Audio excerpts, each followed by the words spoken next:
So you know when you're trying to eat really healthy, but sometimes you just want something really warm and cozy and grounding? Well, today we're gonna show you the perfect fall recipe that will be healthy, but still really filling. So today we're making some creamy pumpkin soup, but it's vegan, it's healthy, it's soy-free, it's gluten-free, and it's really beautifying, great for your skin, great for your waistline. Need I say more? And best of all, it goes along with the holiday theme. Exactly. And sometimes people think soup is not a very filling meal. This is super filling, and I'll give you some tips at the end of this video on what you can do to make it even more filling if you want just a little extra crunch or something to add in there. So let's go through our ingredients. We're using pumpkin, of course, because it's pumpkin soup. We have vegetable broth. Low sodium. If you can find no sodium, that's even better, but low sodium vegetable broth. We've got a can of coconut milk, unsweetened. Everything you buy, try to get as plain as possible, and then you are in control of what seasonings you add. We also have ground nutmeg and ginger. And my favorite, cinnamon, and what's that one? This is ground cloves. A little bit of cayenne. This one's optional if you want just like a little kick. A little bit of sea salt. And some extra virgin olive oil. So those are our ingredients. Now we can get started. As you can see, it's super simple, really clean, and all of this is gonna come together beautifully. Oh, we forgot the onions and the garlic. That's true. These are the flavor enhancers. Garlic. Onions and garlic. Flavor enhancers. They're gonna give us some great immunity boosting properties. Really great. And so we're first gonna cook this on the stove, and then we're gonna go ahead and blend it to really puree it. So let's get started. All right, so Erica's behind the camera now just so you guys can get a closer look at what we're doing. So I'm just gonna open up both of these cans of pumpkin. Make sure you rinse your cans always, because you never know how they're stored. Not always the cleanest. Okay.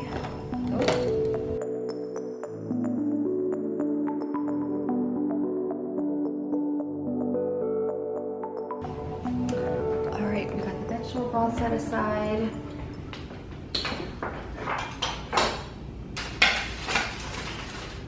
One onion. I actually already chopped it before this video just so I wouldn't cry too much on camera. I don't know if you guys have that reaction. I have the worst reaction to onions. And then we've got 3 cloves of garlic. Especially in the fall, and if it's getting colder in the season, try to add garlic to as many cooked dishes as you can. Really good for boosting your immunity. It has antibacterial properties. All right, we've got our minced garlic. Add this to the pot.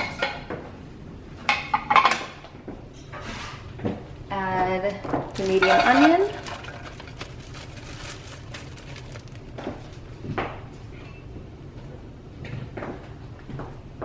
One tablespoon of olive oil. We're going to cook this on low heat.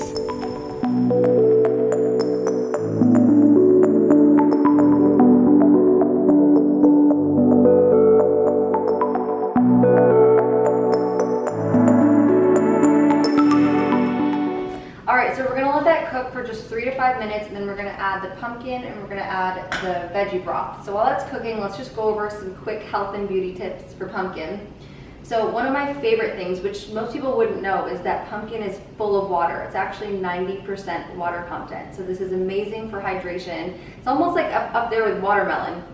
And remember, hydration is important for everything. Metabolism, for your skin, for aging. So make sure you're always staying hydrated. That's really great. It's also packed with fiber. Everyone needs fiber. Fiber keeps you full. It helps things move along. It helps get rid of toxins. It's great for acne. So both of these make it really great ingredients. Lastly, it's packed with vitamin A. Probably one of my favorite ingredients in food, because vitamin A is responsible for that cell regeneration and cell turnover. So this is what we're gonna need for anti-aging, getting rid of all those dead skin cells in your skin and helping yourself make new skin cells and just having that really bright, beautiful complexion.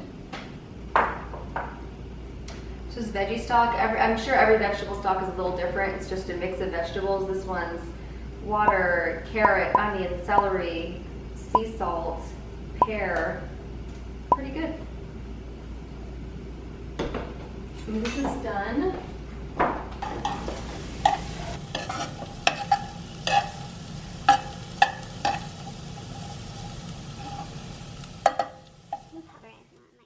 all right, time to add the other ingredients.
no uncanned foods. If you follow any of my content, I'm usually always saying stay away from anything canned. Canned is bad. That's because generally when you buy something canned, it's really high in sodium. So what I'm referring to is like canned veggies or canned fruit, where I think you should always have the whole ingredient.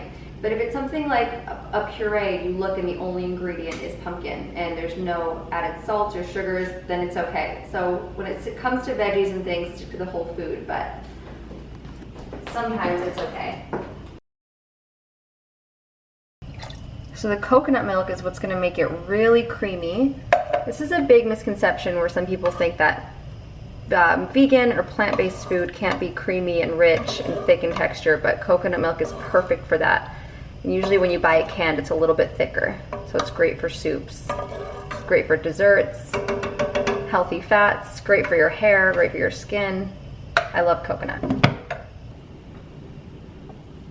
Okay, so let's talk about maple syrup for 1 minute. So I'm always telling people to avoid sugar, and I do mean that, but there are some sugars, if you're going to use, that are better than others. So my favorite sugar, or sweetener I should say, is stevia. Stevia is my favorite. It's the most natural. There's no sugar in it. After that, I would say something like coconut nectar, and then maple syrup and honey. So the reason I think these are okay is because they have a lower glycemic index. So what that means is when you consume these kinds of sweets or sugars, they don't spike your blood sugar up so much, which a lot of times is what causes a lot of those nasty side effects. So if you're going to use it, I actually would prefer that you use 100% whole real maple syrup versus like the diet stuff, because I'd rather just have the natural version than all the toxins that come in the diet. And this is just 1 tablespoon, and this is a bunch of servings, so it's really okay. All right, so we're just gonna add all the rest of the spices in there now. 2 teaspoons of ground ginger.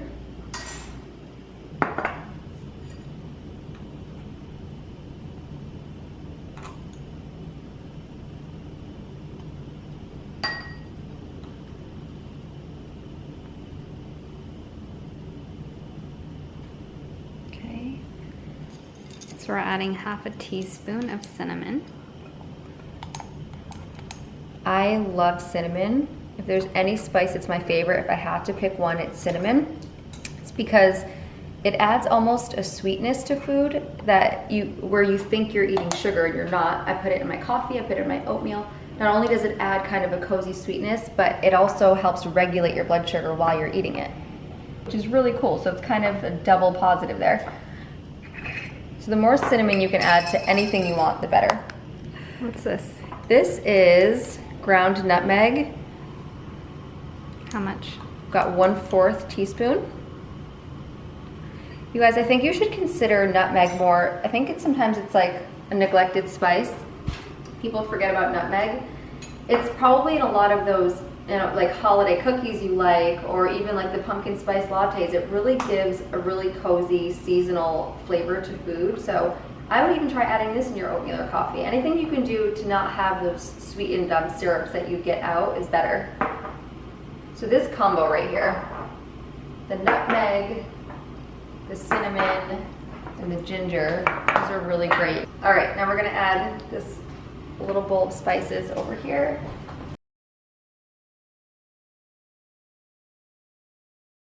So we're gonna cook this on the stove, but then after it's all heated up, we're actually gonna just blend it so that it's a really nice consistency. Just puree it in the Vitamix. Any blender will do.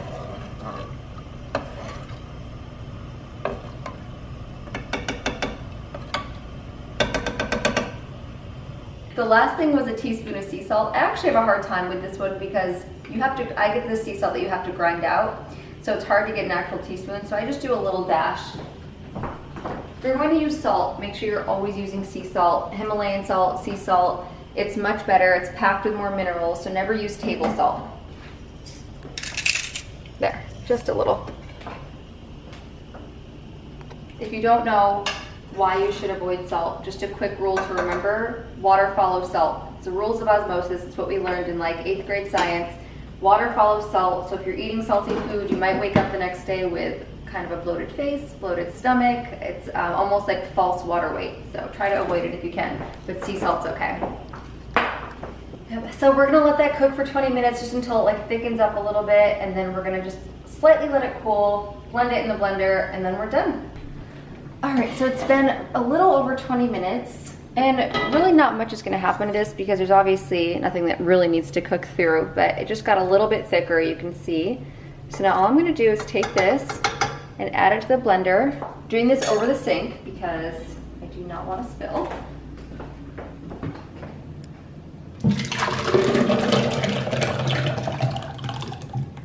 Perfect amount. I wish you guys could smell through the camera because this is the best aroma. It's like Thanksgiving and Christmas cookies put in one. Does that sound accurate, Erica? It smells really, really good. Because it's got the sweetness of the cookies, but then the ginger and everything. So good. All right, so we're gonna blend this on low. Always start on low. And really the whole point is to just make it thick and like one complete consistency.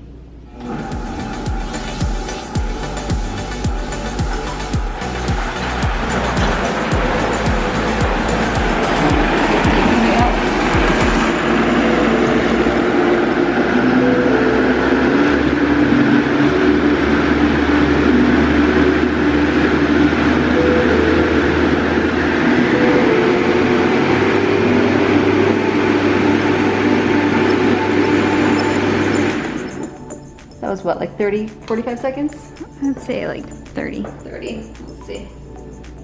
Actually, I'm gonna use a spoon. Ooh, steam. Steamy.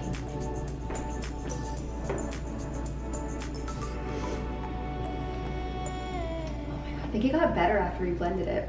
Cause like, probably because all the onions and everything like all blended into one. This is really good. All right, Erica, should we have some?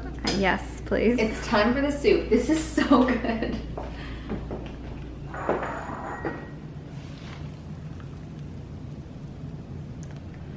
One for you. So let's talk about ways to make this a little more filling. These are obviously tiny little bowls.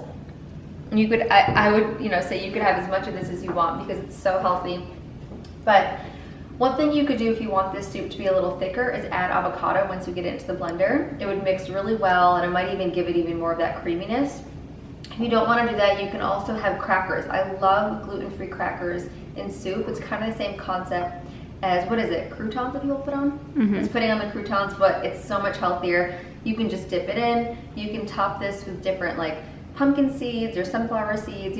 If you're actually making your own pumpkin puree, you could even take the seeds from that and bake them and just completely use the whole food as it's intended to be used. So you can get creative with this.